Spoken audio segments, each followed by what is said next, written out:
Hello everyone and welcome to the Vermont Family Network's Lunchtime webinar series. Today our topic of discussion is autism. What does play have to do with it? Also remember that this webinar material will be posted on our website, vermontfamilynetwork.org, along with some of the corresponding clips that go with sections of this webinar. So those will be up there too for you to view. This is just a recording, so there aren't any participants in this asking questions, but this is a resource for you so you can go back and look and review things if you'd like. Also, don't forget to sign up for our webinar next month. The title of that is Autism Treatment under Act 127, and it's scheduled for July 20th. We'll also be having another webinar. The topic and details of that are still somewhat to be determined, but the general topic will be on transition. So now I will hand it over to Jamie Rainville and Martha Frank from Vermont Family Network. Good afternoon, and thank you for joining us. My name is Martha Frank. I'm a family consultant here at Vermont Family Network and the autism specialist. Before I make our introductions, I'd like to also welcome our viewers to, if you're looking for information on autism, we have a new section of our website, and the easiest way to navigate is on our front page of our website. There's a button called Autism Resources. If you click on that, there's an enormous amount of information that families and professionals can look for if they're looking to access new information. At this time, I'd like to introduce Jamie Rainville, the Children's Integrated Service Program Coordinator. Jamie will be presenting on the topic of play and the importance of play in children with an autism spectrum diagnosis. Jamie, thank you for joining us this afternoon. Thank you, Martha, and thank you, Amy, and thank you to all of those that decided to join us today to check out this webinar, as well as those who are looking at this webinar as a resource in the future. So as just a quick look into what we are going to be looking at today, I can't move this. We are going to be looking at what is autism, and I'll hand the microphone back over to Martha to look at the different diagnoses under the autism spectrum. And we're also going to take a quick look at some of the red flags for autism, as well as some developmental milestones.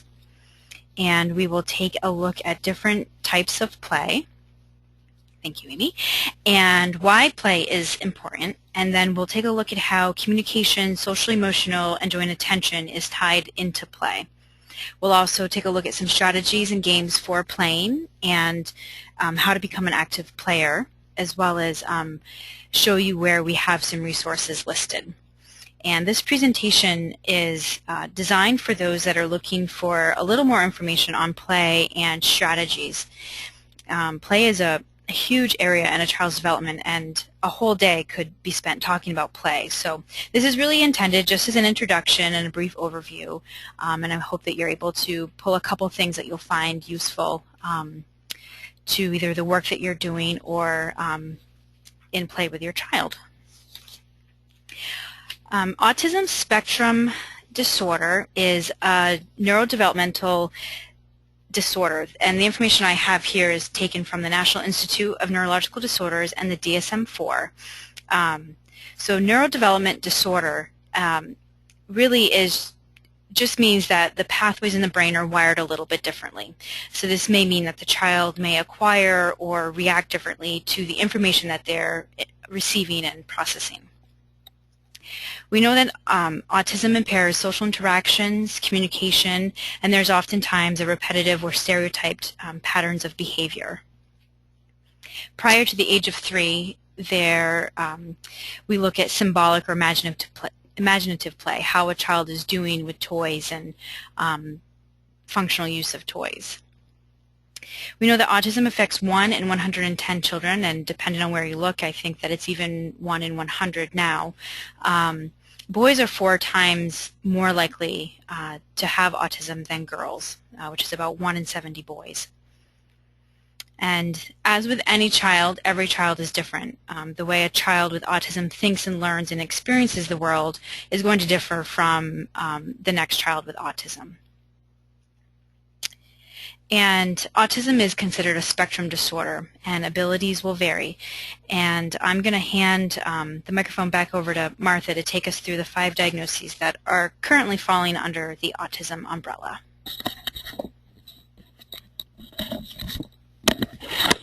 Thank you, Jamie.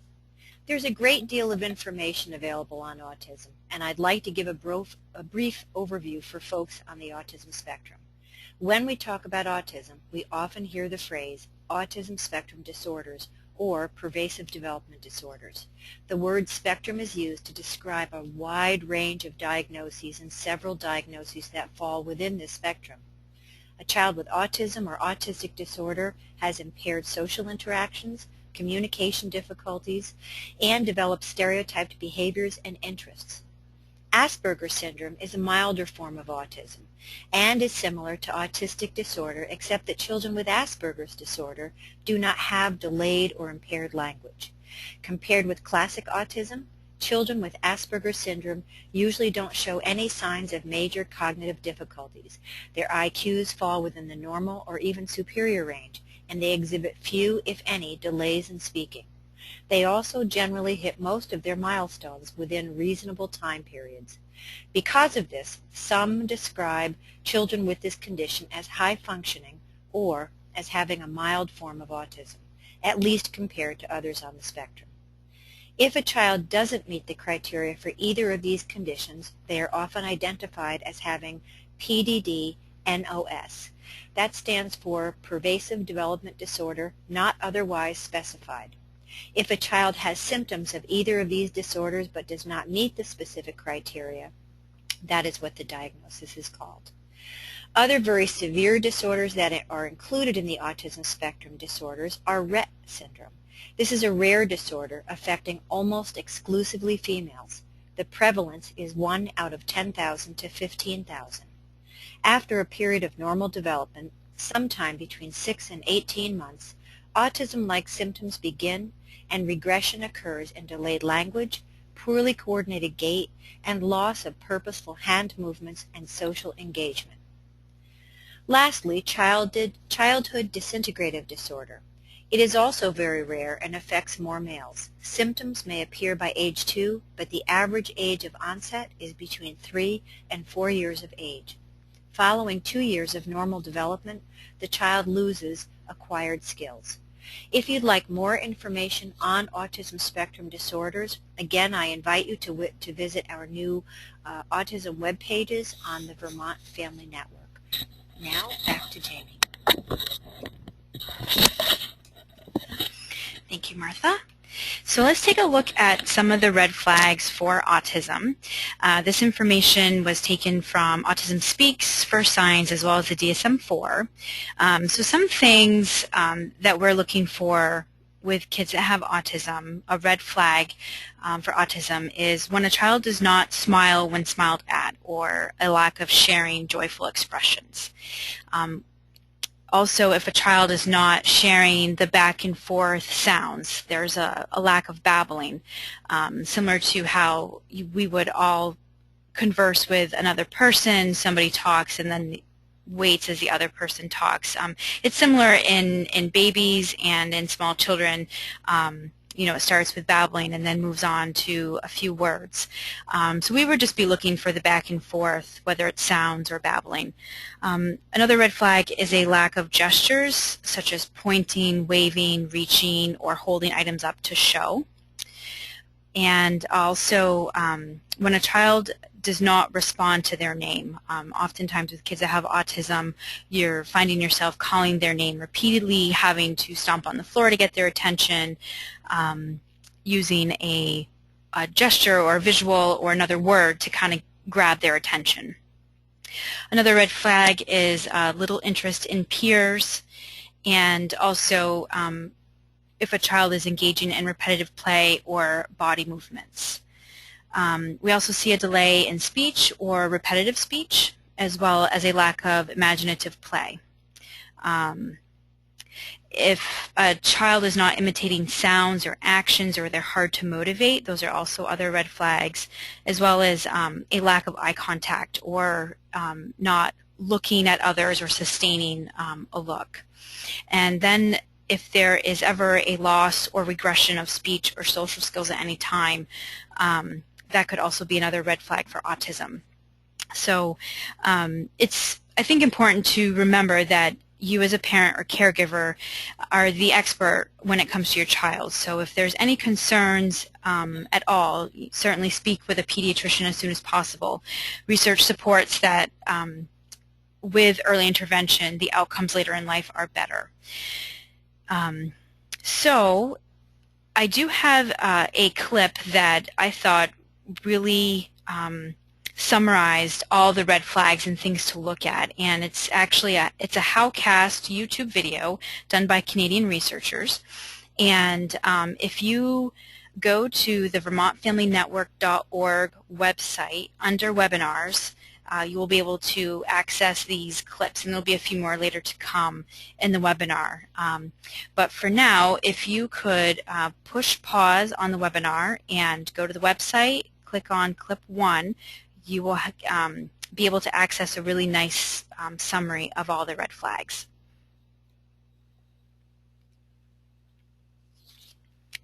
Okay, so hopefully you've had a chance to look at all of the clips, or the first clip, and now I'd like to take a look at typical developmental milestones. And for the sake of time, I only wanted to look at the first 2 years and things that are different milestones for the first 2 years. You can find milestones for 3 and 7 months, as well as 3 and 4 years on the resource sheet, which will also be on the Vermont Family Network website. So for now, let's take a look at the first year and some of the milestones. So under the social emotional,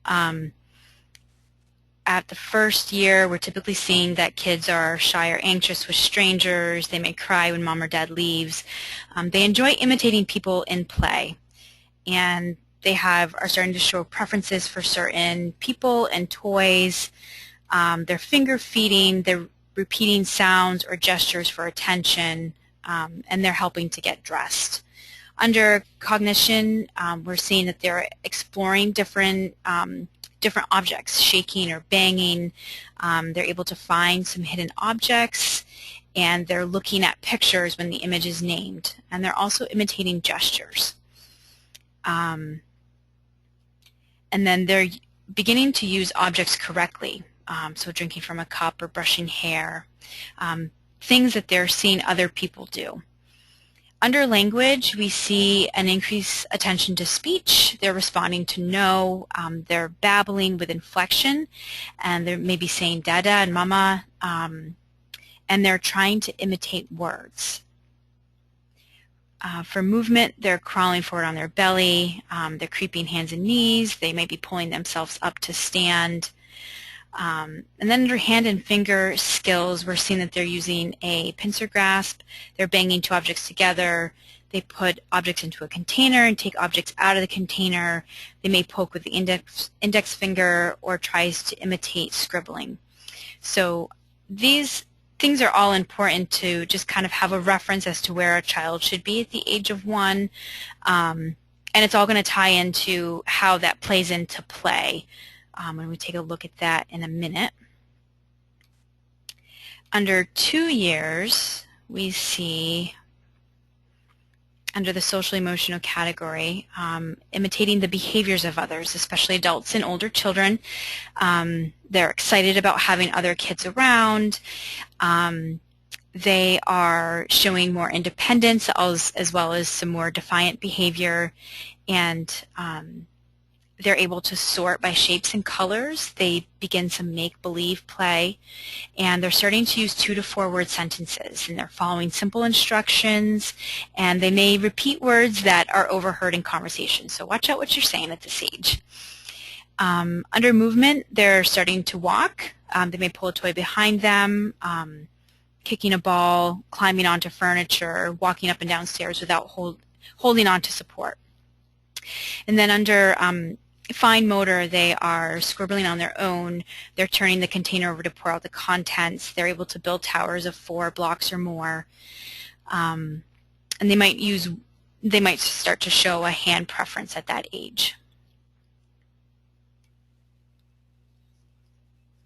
So if we look at the development of play specifically, we'll start to see how it all kind of starts to tie in and how there's an overlap with communication as well as other skills. Birth to 4 months, we notice that infants are able to follow objects with their eyes. They recognize familiar faces and objects. They are exploring hands by bringing them up to their face or putting them in their mouth, and they're turning towards familiar voices.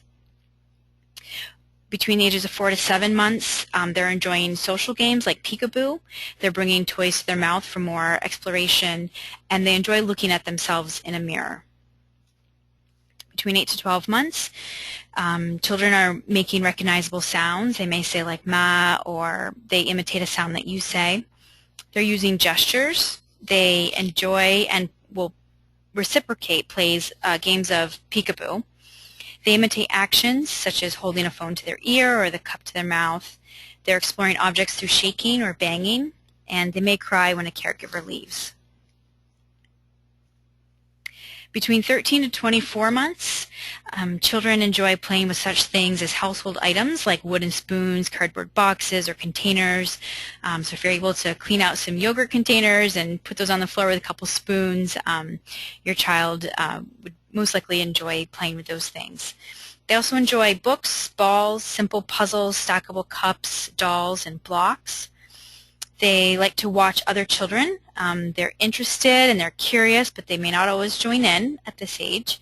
And they will play next to other children, but they're typically playing still by themselves. And they struggle with turn-taking and sharing. Between 25 to 36 months, play is limited with other children in that it's a lot of motor games. So if a child sees a game of chase going on, they may jump in and run with the whole pack of kids. There is the start of working together, such as building a tower, and some role playing, such as one child's mommy, the other is the baby. And pretend play is starting to emerge, giving the baby a bottle, doing household chores, pretending that the shoebox is a garage, things like that. And they're still struggling with sharing and turn-taking. So what is play? Play is your child's job. Play should be fun, it should be engaging and intrinsically motivating. And this means that your child finds pleasure in that activity just because it's fun for them. They don't need any external pressure to be able to do it. They're going to do it because they enjoy it. Play can involve using toys or props, household items, music, art, books, or just you. I've actually found through the work that I do that sometimes the adult and the interactions between adult and child can be the best toy that there is. Through play, a child learns to master new skills. They learn to explore their world. They're learning about cause and effect, and they're learning about relationships with others. Play in children with autism spectrum disorders tends to look a little bit differently. One thing that we see is a lot of repetitive play. So this is just repeating similar actions over and over again. And a lot of time, kids with ASD can spend a very long time doing this type of play. It can look like there's just one step to it, such as opening and closing a door on a playhouse. It can be just rolling a train back and forth, or just kind of doing that one thing over and over, putting the little people down a slide, and that's all that's happening is the little people down the slide. We also see that they're more interested in manipulating a toy versus the actual meaning of a toy or the function of a toy. This means that children with ASD, we oftentimes see get caught up in playing with just one part of a toy, such as spinning the wheels of the car or just turning the car on its back and just spinning it in a circle, preferring just to spin the propeller of a helicopter or plane versus actually pretending to fly that plane. They have difficulty giving meaning to that toy and understanding its purpose, and this, as we'll see, will impact later development stages of play, as we'll go into in a little bit. They also have difficulty imitating, and imitating is a very social experience. It's one that requires looking at another person, gathering information from that other person, and then being motivated to imitate that action. And this is another difficulty that we see in children with ASD.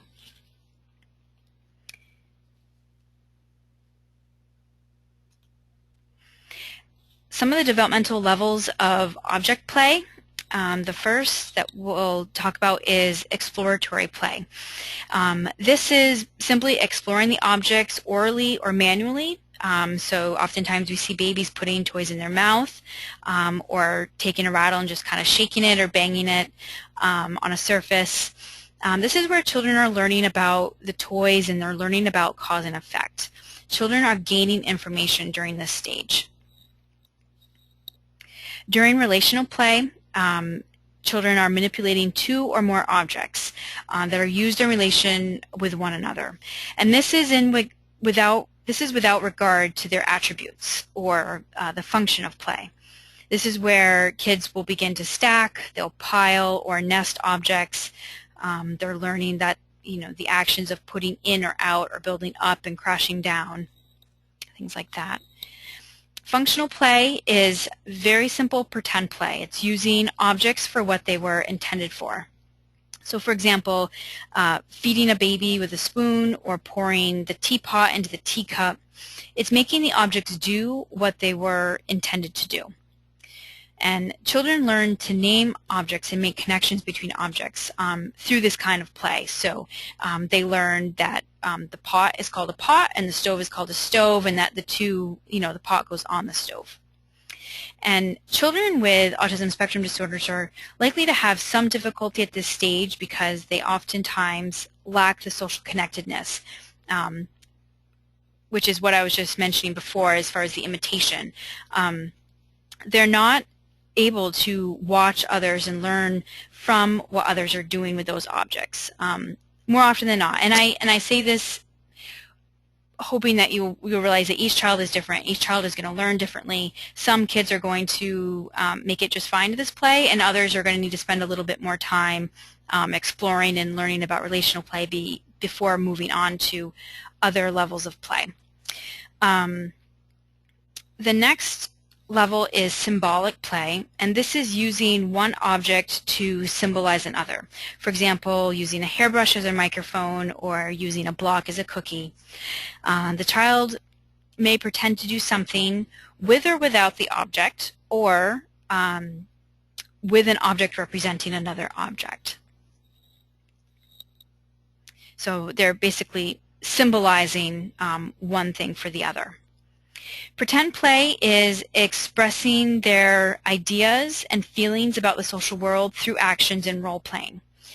Children begin to take on roles or act out real-life situations from books or TV. They're drawing from learned experiences. This is where children will develop abstract thinking, where they start to think about things like time or space, change, and consequences.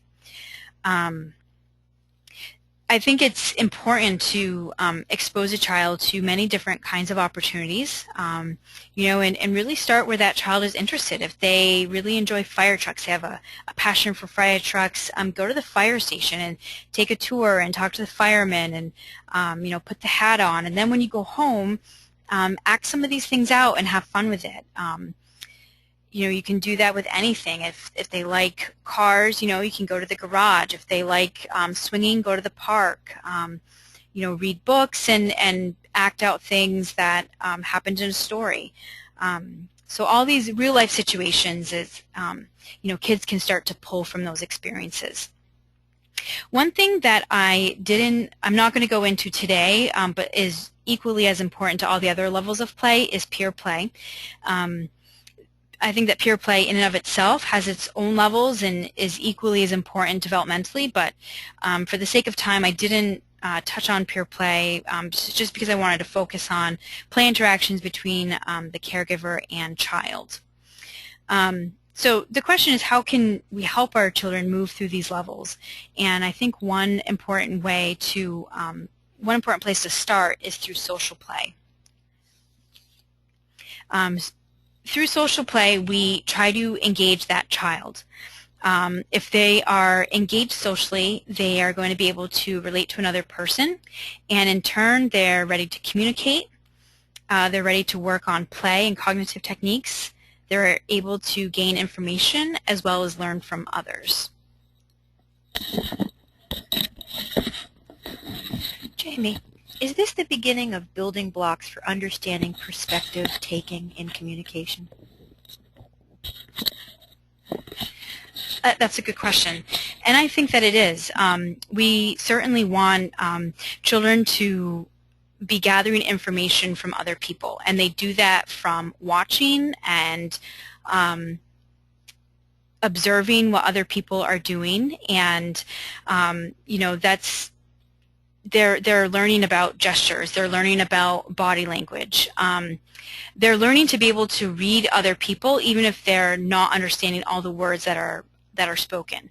And if you think about communication, it really starts at that level, that nonverbal level of using gestures and facial expressions and body language. And if a child is withdrawn and they're in their own world and prefer to, play by themselves, and they're not looking for other people to interact with them, then they're missing a lot of the social piece of what's happening between different people.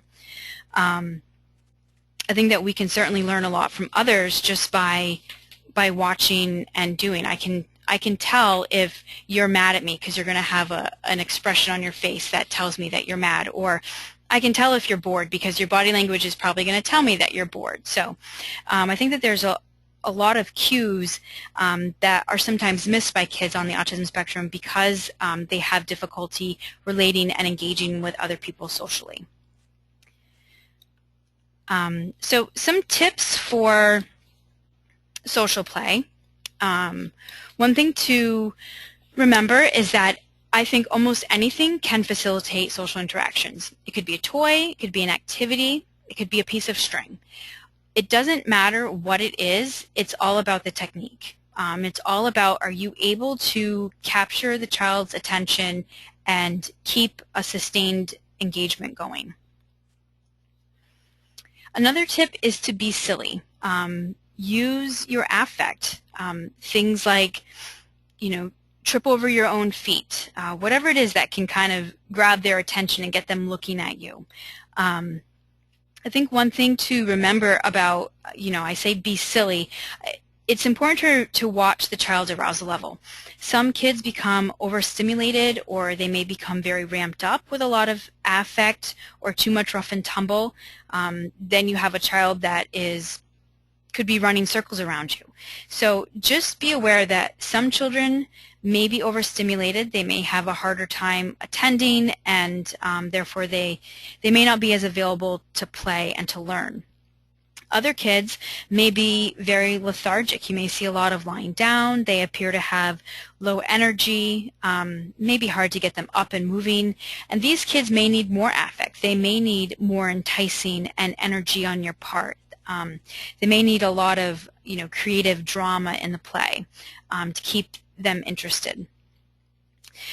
One more thing to look at as you're engaging a child in social play or any kind of play is their reaction to touch and the physical interactions. Some children are going to love tickles. They're going to love their rough and tumble play. And these are the kiddos that are going to keep coming back for more, and they're going to tire you right out. There's other kids that may withdraw. They may pull away because the touch is too much for them. It may even be painful.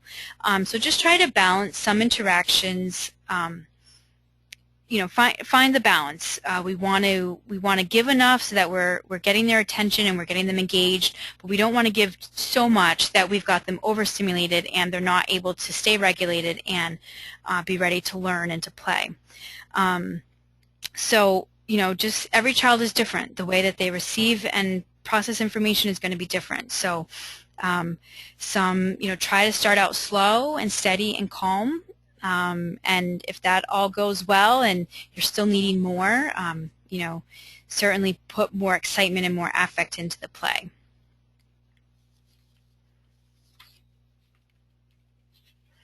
So that was all about reading their cues. And another thing that I strive for a lot in the work that I do is looking for the eye contact. I think that eye contact is a major goal of social play. It lets you know that the child is connecting with you and that they're communicating with you. And it also lets you know that the experience is mutual. If you have a child that prefers to just play by themselves or roll their trains back and forth, kind of doing that repetitive play, they're not sharing whatever that activity is with you. They're not experiencing the same activity. So we're really striving for some shared attention, that you're both focused on the same activity, that you're both enjoying it, and then then you're going to be able to start learning. The child's going to be able to start learning from you. Through the eyes is where we access a lot of information. So like I was mentioning earlier, we can tell a lot by a person's body language and their facial expressions. It's important to be able to share that enjoyment and other emotions such as surprise and pride. And the only way, a child is going to understand that is if they're looking up and they're looking at your face to gather that information. So some other tips for, gaining access, things to strive for. I think that a nice place to start is through some sensory play, such as swinging. One of my favorite activities to do is swinging in a blanket. And this would require 2 adults, each holding on to one corner of the blanket and putting the child in, and then swinging. And I usually sing a song as we're swinging back and forth, and the song kind of naturally puts in a nice place to stop. You put the blanket down, and it's a nice opportunity to have the child look at you for more, have the child smile or request for more or tell you they want more. It just kind of creates that nice opportunity for them to communicate with you somehow, and then to start the game again. Also, I find that a lot of the motor games is where I get a lot of really nice eye contact, things like jumping, or even games like deep pressure with like pillow squishes is a fun game, or rolling them up tight in a blanket. Those are all really nice games to do. Another game that I'll play for getting eye contact is if we're just doing a puzzle. Consider putting the puzzle piece on your head. Instead of just handing the child piece after piece or putting the pieces there on the floor, I will hold a couple pieces with me.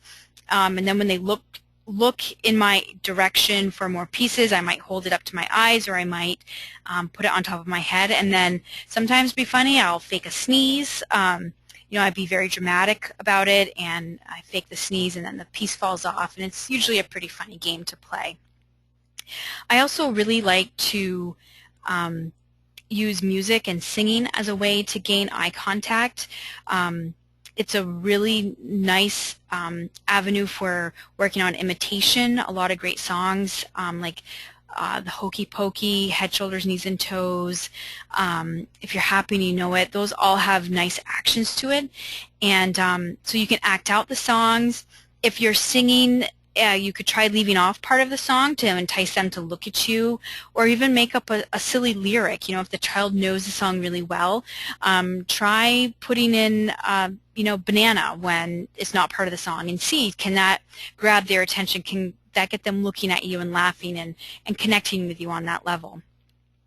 And then, of course, there's also games like Tickles, Chase, Peekaboo, hiding under the blanket, playing hide and seek.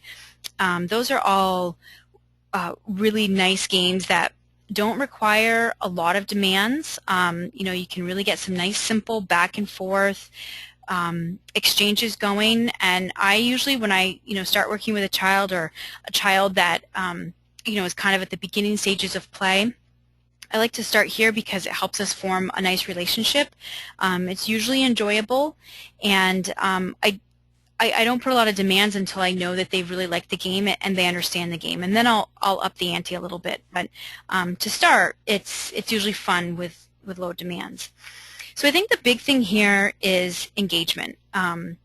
It's doing whatever the child likes to do. So if they like being outside or go swimming, go outside and go swimming.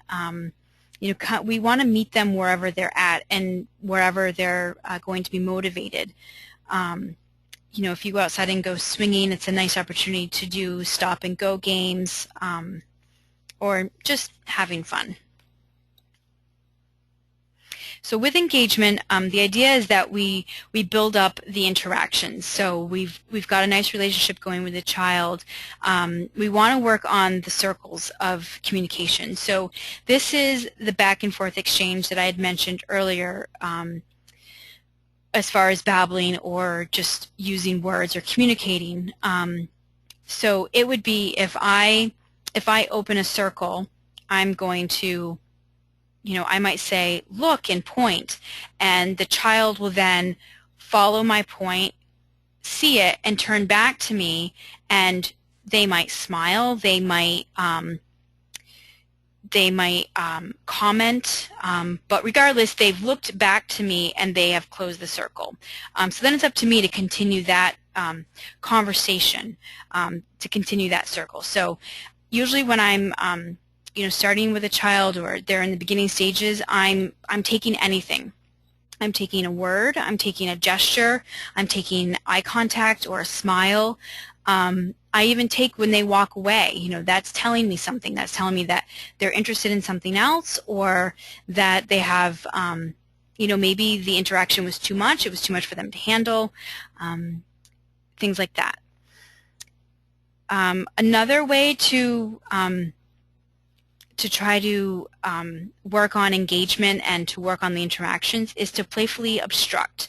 And this is not intended to cause distress for the child. It should be playful. So if the child is just rolling a train back and forth, I might first start by making a bridge with my legs or making a tunnel, and then I might put some kind of roadblock in the way.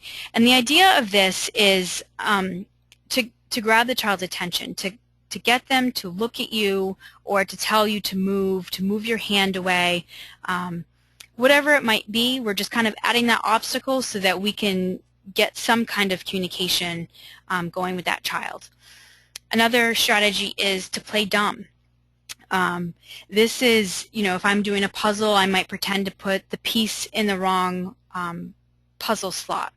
I might shrug my shoulders, like, I don't know, it won't fit, help me. It's really just another way to get them to interact with you. If we're going outside and, the routine is that we have to put our shoes on, I might try to put his shoes on. Usually it's enough for a child to go, what is she doing? And also another opportunity to say, no, those aren't your shoes, those are my shoes. Here's your shoes. So you can really build the circles around anything that you're doing throughout the day. And then we also, I think most importantly, we want to join in their play. We want to follow their lead. So if they are interested in whatever it is, we want to start and meet them there. I had a little girl that I worked with once that, we were in the middle of play, and all of a sudden she became very interested in the register on the floor. And she had something in her hands that when she dragged it across the register, it made this funny sound. So I went over to her and I also started to drag a block or whatever it was across the register, and we made this game that we would do it together. And then I started to add in like surprise, and we would do loud and we would do soft, and we basically just kept this game going, and all we were doing was dragging something across the register. But during this play, because that's what she was interested in, she liked the sound of it or the feel, the vibration of, you know, the way it felt on her hand. I was able to get down at her level. I was able to get eye contact out of her. I was able to get her laughing and enjoying and also requesting more. And we were using a register on the floor. So this is, you know, what I was talking about with, you know, starting wherever they're at and joining in their play and finding those things that they're motivated by. She was motivated by that register, so that's where we started. It didn't last long, maybe 2 minutes, and then she was off on the couch and we were playing with something else, and I followed her to the couch. But I guess my point is that, you know, I just started to where I noticed her interest to be. Jamie, it sounds like that activity also is helpful in building language. When you start with engagement and you started talking about what was loud and what was soft, it was her engagement and experience that helped her associate words with it. So it's really important how play and language are connected. Yeah, exactly. And kids are going to start to build a lot of their language through play. They begin to label things as you're playing. They're learning about actions. Oftentimes we'll start with very simple back and forth games. Ready, set, go. You know, they're starting to learn the cause and effect. So it's certainly important to talk about things that you're doing, talk about emotions during play, but we also want to make sure that we're working on the nonverbal piece of communication too, and make sure that, you know, those things are in place as well, like the gestures that we were talking about earlier. Some suggestions for engagement, to create surprise situations.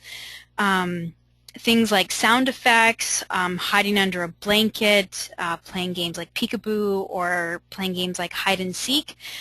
Those are all usually fun games to play. I also like to bring items up to eye level, and even if they're not looking at me, just getting them to look in my general direction gets them in the habit of kind of looking up and you know, being able to access information by looking up. Another way to work on engagement is using visual supports. Things like video modeling are really helpful to show the child exactly how to play with a specific toy. So, for example, if you're using a video for playing with Play-Doh, you might have you know, the container there. You see the person opening the container, taking the Play-Doh out, smushing it with their hands. Maybe it's rolling, maybe using the scissors.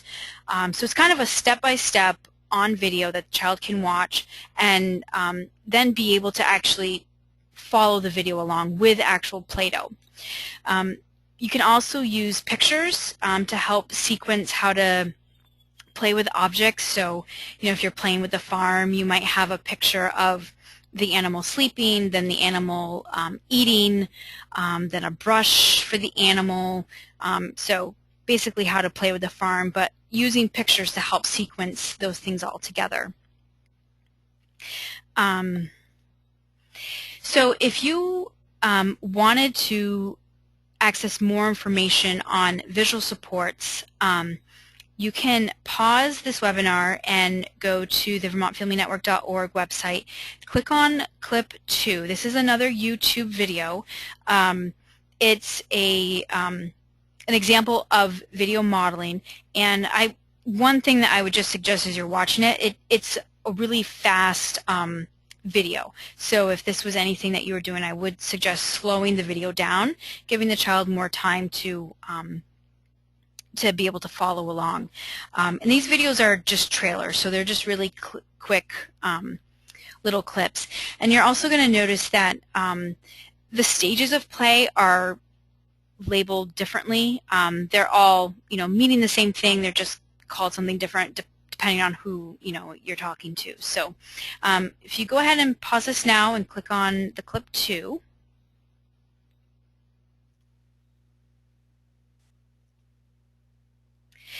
And if you also wanted to access more visual supports, there's another really good YouTube video that's clip 3. So if you go ahead and pause this now and click on clip 3.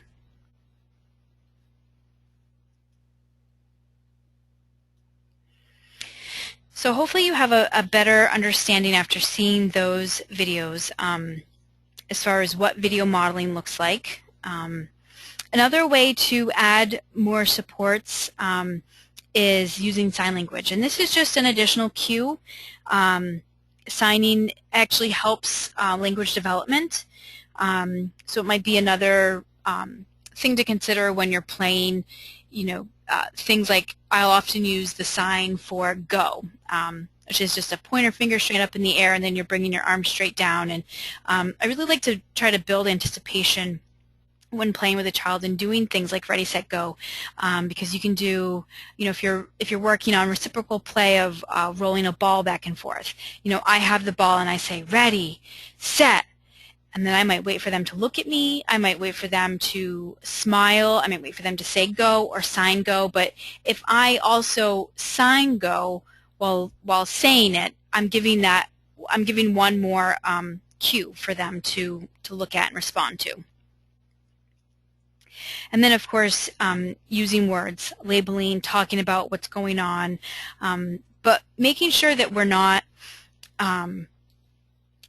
making sure that we are not talking too much. We want to give just enough. We want to give plenty of opportunities for the child to respond.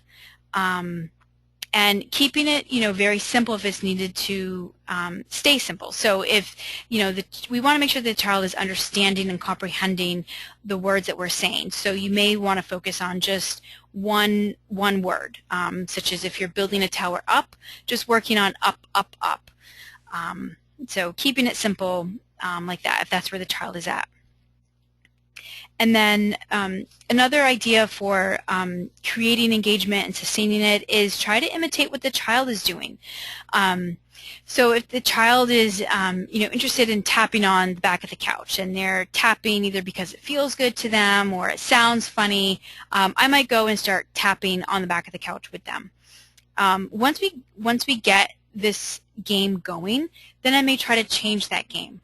I might try to tap my head or touch my nose and see, can they then follow the game, and maybe out of that create their own idea for the game. Maybe they're going to tap their legs next. So it's just keeping the game going and then trying to change it a little bit to see if they can adapt to that. Some ideas for pretend play. When a child is banging toys together, try banging along with them. You can try saying things like, I'm in the band too. You can introduce other objects as musical instruments, could march with them, sing songs. I really like using an echo microphone. You can encourage them to make sounds or use it for saying a word. Sometimes if I'm playing with a child and I have the microphone, I might do like a meow in the microphone and then hand it to them and see, can they make a sound? Can they approximate for it? Can they change the game and make a different sound, come up with their own sound? Things like that. So again, it's just the back and forth. You can try talking for a character. So if you're playing with dolls, you can try saying, I'm hungry, or feed me. Kind of taking on the perspective of that character. When, if your child does have a doll, or maybe your child is into trucks, grab another truck. You can have that doll or truck talk to your child, or they can talk to, they can talk to their doll. So just kind of being, a more active, instead of talking at your child, really becoming a player in the play. Puppets are fun to use. I oftentimes like to encourage a child to feed the puppet. You know, they can pretend to like the food or not like the food, but it just creates another opportunity for, you know, fun back and forth games. You can try when the child is rolling a car back and forth. You can take a character and have it run after the car. Say, wait, I want to ride. Consider that if it doesn't fit, use Play-Doh to help it stay on. You know, and then from there, if it becomes a fun game, you can work on expanding it to the car goes and gets gas, the car crashes, the car goes down the tunnel, things like that. You could go on an adventure. If the child really enjoys playing with animals, you can hide that around the house and then try to find them. I really like to hide Easter eggs. So even if it's not Easter, you can encourage the child to find the eggs. And I like to put little surprises in the eggs, so it's reinforcing when they do find it. There's some interesting little thing in there to pull out and play with. So a game that I like to play with the Easter eggs is, you know, you can hide them so that they're easy to see, so that you can work on a child following your gaze to find those eggs. You could work on following gestures to find the eggs, work on just, you know, the goal is prepositions, you know, look under, look in, things like that. So that's a fun game to play. And then also consider adding a title to their name. So Dr. Joey, Chef Sarah, things like that. Just kind of adds one more piece to the pretend play. So if we look at how communication is tied in with play, you know, as I mentioned before, it's more than just words. It's more than just the language. Communication involves using gestures, the point or the reach. It involves learning about the nonverbal cues, which is the body language and facial expressions, and it involves requesting or expressing a want or need, as well as understanding what's being said. So if a child is having difficulty with understanding language, they're going to have a harder time being able to express. So through play, all those opportunities can, you know, they can be there to try to create situations to request, model, use language, use a total communication approach. You can label things in books or on objects, but it's really all about trying to create that opportunity. For example, try, you know, if your child really enjoys little Matchbox cars, try putting them in a tight container. You know, you can have the container out. It creates that opportunity for the child to request for help. It creates the opportunity for them to look at you, to point, to tell you that's what they want. Then by them communicating to you what they want, you can open it, and it creates that natural reinforcer of them getting the car, them getting access to what they wanted to. So they're being reinforced for telling you what they want. With joint attention,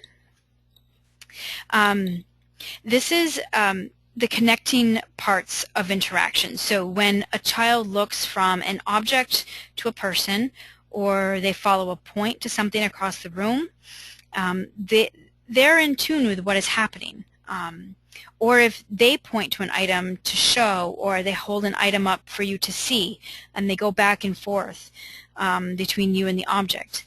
Joint attention is triadic. It means that it involves the child and the play partner and the object. And we want to see a lot of these back and forth exchanges from adult to object. As I mentioned before, a fun game that I like to play is the Follow My Eyes. So looking at something and capturing the child's attention and then shifting your gaze so that they can also follow your gaze to whatever it is. You can do Follow My Point. Hot and cold games are another really good game to play, as well as, you know, if you're using just shaking your head for if they're getting close to an item or if they're far away from an item. They're having to look back at you and check in for that clue. Am I getting close? You're shaking your head yes to tell them yes, they're getting close. Or if they're not, you're shaking your head no, which will tell them I need to look in a different direction. So those are some fun games to play to work on joint attention. If we look at the social emotional piece, this is the development of healthy relationships. Loving relationships give the child a sense of security, safety, comfort, and confidence.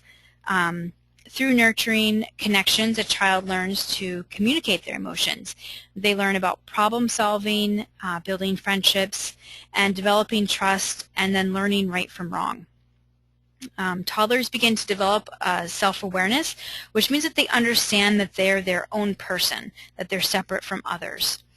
I always think it's really important to kind of check where you're at as far as you know, what kind of mood you're in, or you know, if you've had a bad day, you know, really being in tune with your own mood, because kids will pick up on that. So one thing that I try to do before I go into any home to work with a child is, you know, if it's been a rough day, putting that somewhere else to deal with later, because when I go into a home, I am happy, I'm energetic, because I know that the child is going to be able to pick up on that. Another nice thing to use for social emotional play is mirror imitation, looking at a mirror and just kind of going back and forth and making funny faces and just having fun using the mirror. And then if we look quickly at the sensory, again, you know, remembering the differences that a child may have, but also exploring different textures, different things to play with. One thing that I love to play with is foam. Not all kids like foam or lotion, so I typically will start out slow and will gently expose a child to these things.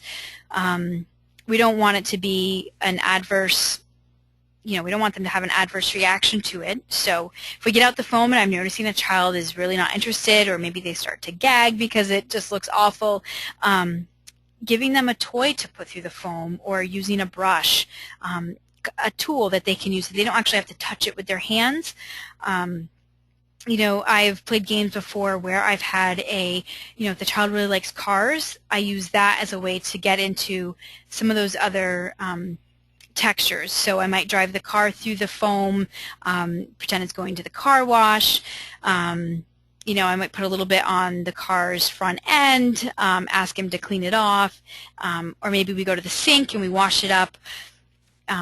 Things like that is just another nice way to kind of tie in what they're interested in with also exposing them to something that may be new or different. Play-Doh is a nice sensory activity. If the child doesn't like Play-Doh, you could try putting it on their favorite train or using it to feed the baby doll, pretend it's a cookie, things like that. I like to have a bean bucket, and I put different kinds of beans as well as other little toys that you can manipulate, like the stretchy worms, or I put a couple spoons in a little cup, little spiders that they can look for and find. And beans, I find, is just a really calming activity for kids to do. And then there's also your movement activities, as I mentioned before, the jumping and squishes, games of chase, things like that. So this next slide is on being an active player, and this means trying to become a character in the play, taking on the role of the stuffed animal, the puppet, or the dress-up character. So if you have the hats out and you're playing with hats, put a hat on. You know, grab a purse, or grab a broom, and just be a part of that play. Maybe you're going to the store together. Maybe you're having a tea party. Maybe it's a fireman's hat and you're going on a fire rescue. You know, whatever it is, try to be a part of the play. And then also try to, if you can, create problems to solve. Create a roadblock for the car. Anything that would encourage your child to try to think of another solution to the problem. So I have on the Vermont Family Network website is about a 10-minute clip from Stanley Greenspan's DIR training that he did. And a couple things that I guess I really liked this clip for, and I hope that you'll take a few minutes to go and check it out. One thing that he talks about is getting down on the floor and spending time with your child several times throughout the day, maybe 6 to 8 times a day. And if it's tough, if your child is difficult to engage or has difficulty attending for long periods of time, just try with 10 to 15 minutes to start doing that 6 to 8 times a day. Anything is going to be better than just them doing their own thing, because we want to build up on those social interactions and build up on the amount of time that they're spending with other people. He also discusses, the sensory piece that we talked about. He talks about becoming an active player. He will talk about building on the child's interest and creating opportunities, using semi-structured activities, as well as problem solving and generalization. So those are just some key things that I thought were really important in this video. So if you pause this now and go check out the Greenspan video, you'll get to see all of that. And then clip 4 is called Yucky Muffins, and clip 5 is called Sad Sebastian. And these are both YouTube videos. And I found these videos because I thought that the parent or the provider, whoever the adult is in the video, did an outstanding job of becoming an active player in the play. Notice the circles of communication that she was getting in this video. So, she does something, the child does something, she does something, the child does something. So that back and forth. She's very animated, and I thought that she just did a really good job of not talking or directing the child to play, but really becoming, like another player. So if you will pause us now and go check out clips 4 and 5 on the website.